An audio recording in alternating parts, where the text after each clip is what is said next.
Canal మీద పాలేరు reservoir నుంచి దిగువకి సుమారు 2,75,000 ఎకరాలు నాగార్జున సాగర్ కింద ఉన్న ఆయకట్టుకి ఇప్పుడే పాలేరు దగ్గర గౌరవ కలెక్టర్ గారు, నేను, చీఫ్ ఇంజనీర్ గారు కృష్ణా నీటిని రిలీజ్ చేయడం జరిగింది.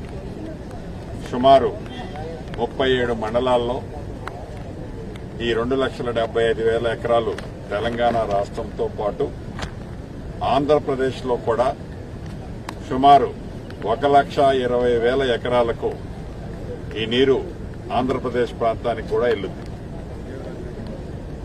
అంటే గతంలో పోయిన సంవత్సరం 2023-24 ఈ సంవత్సరంలో 2 పంటలకి ఆనాడు కృష్ణా బేసిన్ కి నీళ్లు రాని కారణం చేత రైతులకి 2 పంటలకి ఆనాడు నీళ్లు ఇవ్వలేకపోయారు.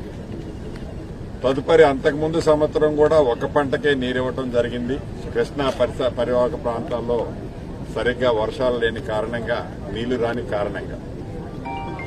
అంటే యావత్ తెలంగాణ ప్రజలు ఏదైతే మార్పు కావాలి అని రాజకీయాలతో పాటు వాతావరణంలో కూడా మార్పు కావాలని తెలంగాణ ప్రజల కోరిక మేరకు పైన వానదేవుడు కూడా, తదాస్తు దేవతలు కూడా దీవించబట్టే తెలంగాణ రాష్ట్రంలో ఇందిరమ్మ రాజ్యంలో ఈనాడు సమృద్దిగా శ్రీశైలంలో కానీ, నాగార్జున సాగర్లో కానీ